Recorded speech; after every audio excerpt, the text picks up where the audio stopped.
Nesta edição da nossa Resenha da Bola, terça-feira, dia 21 de janeiro de 2025, iremos analisar com Antônio Manuel Góes, direto do Rio de Janeiro, a nova gestão do Flamengo e o projeto do estádio. Já Fernando César, em Curitiba, no Paraná, e as contratações das equipes brasileiras para 2025. Já Robinson Lessa em Penedo, Lagoas, e se a Copinha, a famosa Copa São Paulo de Futebol Júnior, ainda tem a mesma relevância de tempos atrás. Tudo isso não sai daí já, após a nossa vinheta.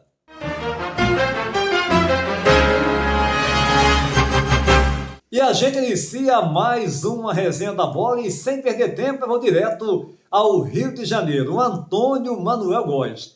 A nova gestão do Flamengo com Luiz Eduardo Batista. O BAP, que contratou, foi uma das prioridades assim que ele foi nomeado, foi eleito presidente do Flamengo, tratou logo de confirmar o nome do diretor técnico, o José Boto, o português José Boto, que já chegou e numa expectativa de fazer uma virada de mesa no Flamengo. Eu quero que você analise mais, com detalhes, essa situação, esse início da gestão BAP e o projeto do estádio do Flamengo, como anda. Olá, Antônio Manuel Góes, um abraço. Antônio Júnior, Fernando César, Robinson Lessa e seguidores da Resenha da Bola. Todas as notícias dão conta de um começo com virada de mesa no Flamengo, sob a gestão do presidente Luiz Eduardo Batista, o BAP. Da burocracia geral administrativa às diversas modalidades desportivas, todas, por sinal, envolvidas em competições profissionais. Daí o termo profissionalização ser doravante adotado como a base de todas as atividades de um clube que faz 2 anos ultrapassou receitas na casa do R$ 1 bilhão, com obrigações rigorosamente cumpridas. Aliás, uma rotina financeira estabelecida desde os idos de 2013.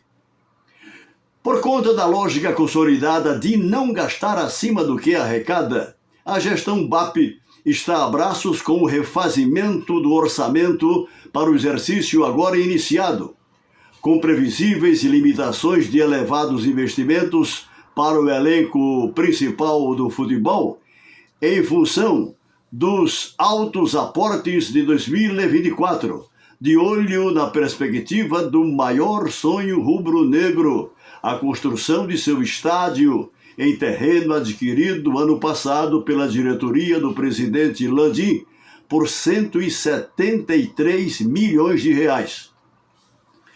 Com efeito, os novos gestores já se debruçam na viabilidade econômico-financeira do projeto do gasômetro, a incluir tratativas com a Prefeitura do Rio sobre a construção de acessos viários ao futuro empreendimento, adjacente à revitalizada região conhecida como Porto Maravilha, um bairro que recuperou a degradada área portuária carioca.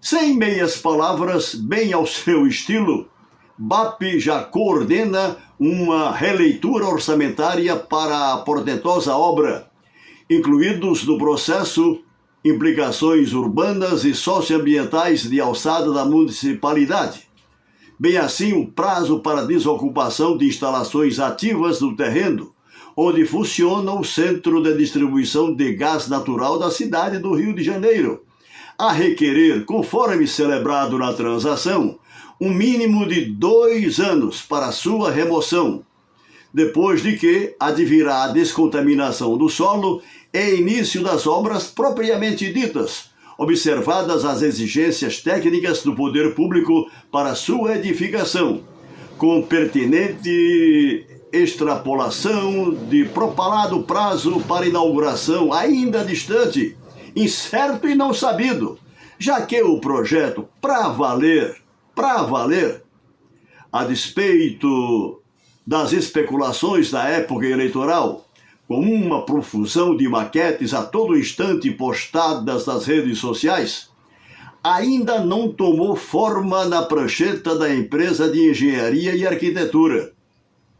O detalhe da cautela explicitada pela nova gestão do Flamengo: a construção do estádio não interferirá financeiramente no desempenho e competitividade dos esportes, em especial no futebol, sem endividamentos comprometedores e de longo curso. Em suma, BAP prescreve avanços no Flamengo integralmente profissionalizado, como clube e empresa, todavia sem eventual adesão ao regime de Sociedade Anônima do Futebol, la SAF. A par das várias faxinas já noticiadas na Gávea e no Ninho do Urubu, pode-se depreender que o império de vice-presidentes amadores, 14 no total, a contemplar influentes grupos internos do reduzido quadro de sócios proprietários, a meter o bedelho em prerrogativas de que são desconhecedores, virou coisa do passado pelas bandas do mais popular clube do Brasil, Antônio Júnior. Tá legal, o Antônio Manuel Góes, direto do Rio de Janeiro, fazendo uma análise dessa nova gestão do Flamengo e o projeto do Estádio Rubro-Negro. Mas agora o assunto é sobre as contratações do futebol brasileiro neste início de ano. Eu vou até Curitiba, no Paraná. Meu caro Fernando César, como é que você está avaliando, como é que você está vendo as contratações das equipes do futebol brasileiro para a temporada 2025, as contratações, que foram realizadas e as possíveis especulações até o momento, hein, Fernando? Boa tarde, Júnior. Boa tarde, amigos da resenha. Olha, Júnior, claro que nesse momento está todo mundo de olho nos campeonatos estaduais, onde existem rivalidades locais e os grandes clássicos, mesmo em se tratando de uma competição que não tem assim a mesma repercussão e até distante de competições como o nosso Campeonato Brasileiro ou a própria Copa do Brasil, mas são competições que mexem justamente pelas rivalidades locais. Eu comecei falando exatamente desse interesse dos campeonatos estaduais, mas chegar para o tema que a gente vai falar agora aqui na resenha, que é justamente o mercado da bola. Início de temporada, esse fator, esse quesito, mexe muito mais com a expectativa dos torcedores do que até os campeonatos estaduais. E diante dessa movimentação dos clubes, o que nos chama a atenção? Aquelas equipes que realmente resolveram abrir os cofres para se fortalecer para as competições que daqui para frente começam a funilar, já que os campeonatos estaduais eles têm até o chamado tiro curto, e aí sim, durante praticamente o ano todo, a gente fica com as atenções voltadas para as duas competições mais importantes, que são o Campeonato Brasileiro e a Copa do Brasil. Então vamos lá.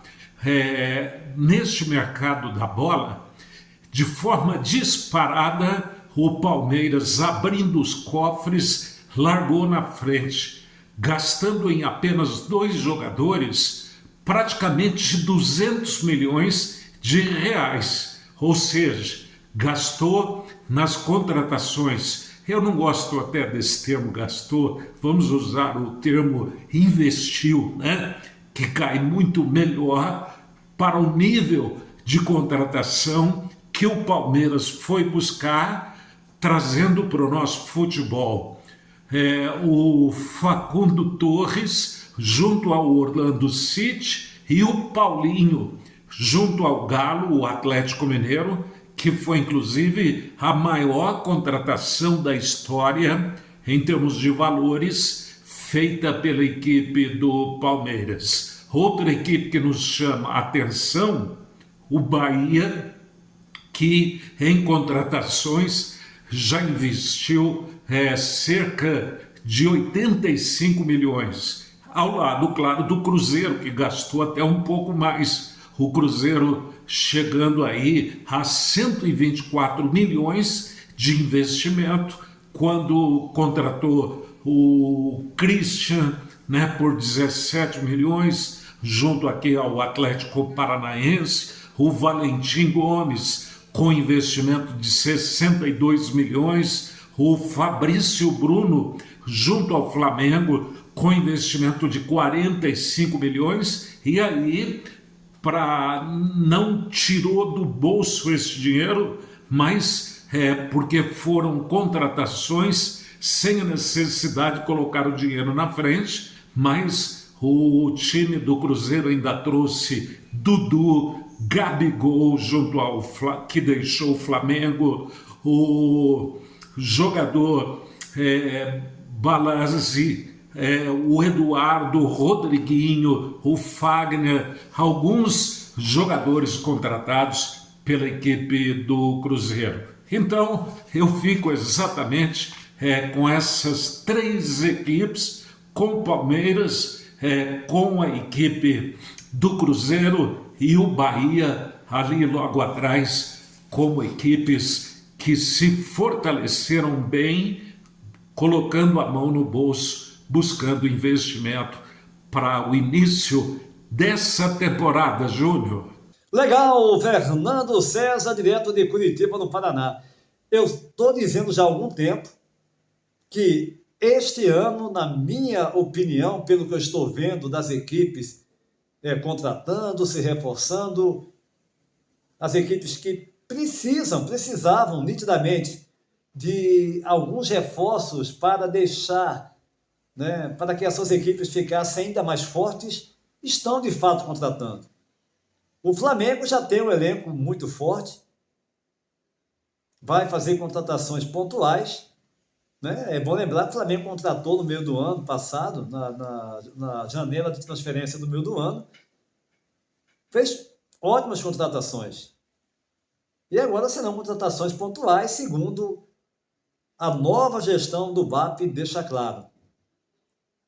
Agora, você citou bem, né, a equipe do Palmeiras, do Cruzeiro e do Bahia, né? Eu também coloco essas equipes aí brigando. Palmeiras já há muito tempo com o Flamengo, né? E o Botafogo, hein? O Botafogo que sobrou no ano passado, campeão da Copa Libertadores, campeão também do Brasileirão após quase 30 anos, pela primeira vez campeão da Libertadores da América.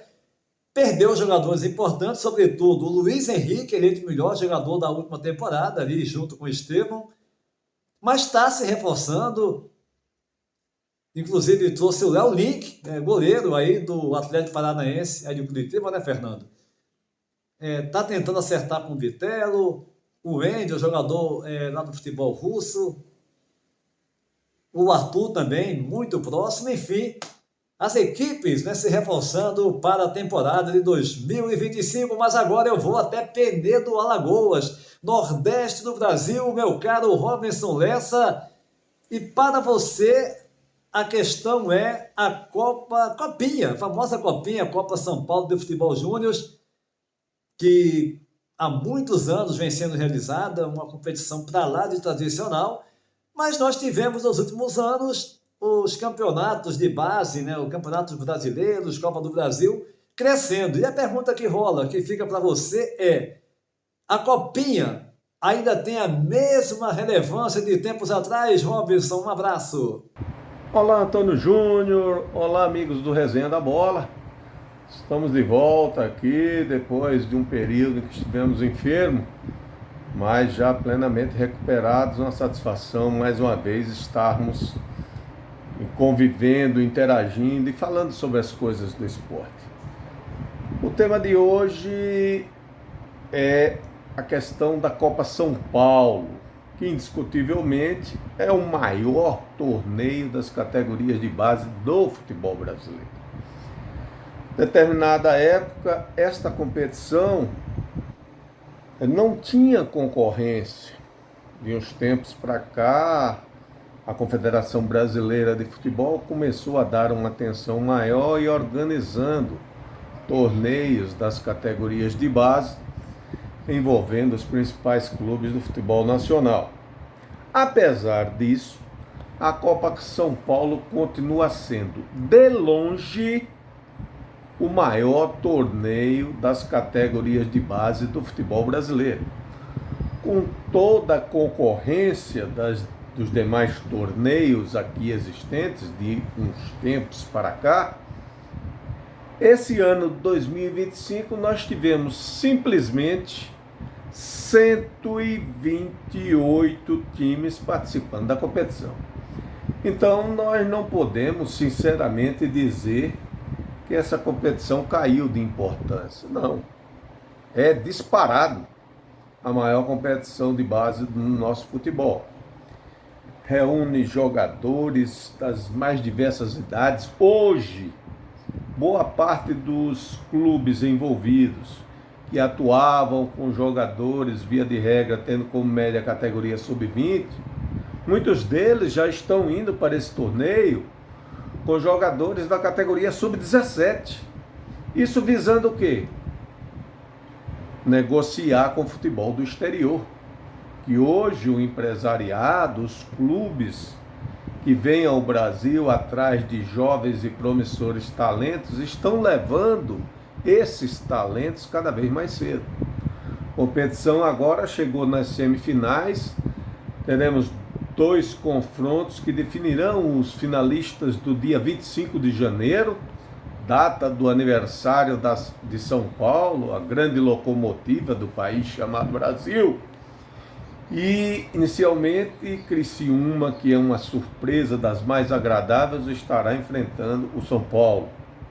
E no outro confronto, muita expectativa, porque estarão frente a frente 2 grandes do futebol brasileiro, no caso, Corinthians e Grêmio. Então a gente acredita que tenhamos aí bons jogos. Não me atrevo a dizer que A, B, C ou D são favoritos, apesar de todo o histórico do Corinthians, me desculpe, me perdoe, que é o maior vencedor do torneio, com 11 conquistas. Quem vem mais próximo parece-me que tem 5 ou 6, então a distância é muito grande, apesar desse favoritismo fora de campo, em número de títulos, mas mesmo assim eu acho que o Grêmio vem bem, superou o Palmeiras, que hoje na atualidade é o time que tem a melhor categoria de base do futebol brasileiro. Então, situação em aberta, 2 grandes jogos, Criciúma e São Paulo e Corinthians e Grêmio, decidirão quais serão os finalistas da edição 2025 da Copa São Paulo. Um forte abraço e até lá, meus amigos, até a próxima. Tá legal, Robinson Lessa, direto de Pedreiro Lagoas. Muito bom ver o amigo plenamente recuperado. Tava no DM, né, Robinson? Mas agora 100% aí, já no pique, né? E eu concordo contigo, Robinson. É claro que nós temos hoje competições, né? Na base, né? Campeonatos brasileiros, Copa do Brasil, nas categorias, né, de base, e competições que ganharam, de fato, relevância. Mas isso não quer dizer também que a Copinha perdeu relevância. A prova está aí, 128 clubes, todo mundo fala, quer jogar a Copinha. Eu, né, que trabalhei muito tempo fazendo a base, né, quando trabalhava na Rádio Gazeta em Alagoas, né, inclusive fiz a famosa Copa Gazetinha, a maior Copa da categoria infantil do Brasil, realizada no Espírito Santo. E você via ali também a participação maciça, né, de clubes e os jogadores, né, o sonho, dizendo que o sonho era começar logo a competição. Eu sempre ouvia jogadores das mais variadas equipes, enfim, treinadores. E a Copinha é uma competição para lá de tradicional. Claro, e foi muito bom a gente ter agora os campeonatos brasileiros, Copa do Brasil, demais competições na base, né, nas várias categorias da base do futebol brasileiro, mas a Copinha é uma competição muito legal. Tudo bem, assim como todas as competições de base, né, aquelas equipes que têm mais estrutura já têm uma vantagem muito grande, né? Eu volto a dizer, acompanhei lá o futebol infantil, a Copa Gazetinha, as equipes viajando de ônibus, né, autocarro, como se fala aqui em Portugal, enquanto que o Flamengo e outros iam de avião, outras equipes ficavam em hotel, as equipes ficavam em escola, mas é a realidade. Agora, que tem uma grande relevância, concordo plenamente. Esta edição da nossa Resenha da Bola vai ficando por aqui, convidando você para se inscrever no nosso canal, deixar o seu like, compartilhar os nossos vídeos em suas redes sociais. Vai lá rapidinho, 2 segundos, se inscreve no canal para dar aquela moral para a gente e a gente seguir produzindo os mais, né, variados conteúdos nas nossas resenhas, nos nossos programas aqui dentro do canal Bebê do Esporte. A todos um abraço e até a próxima!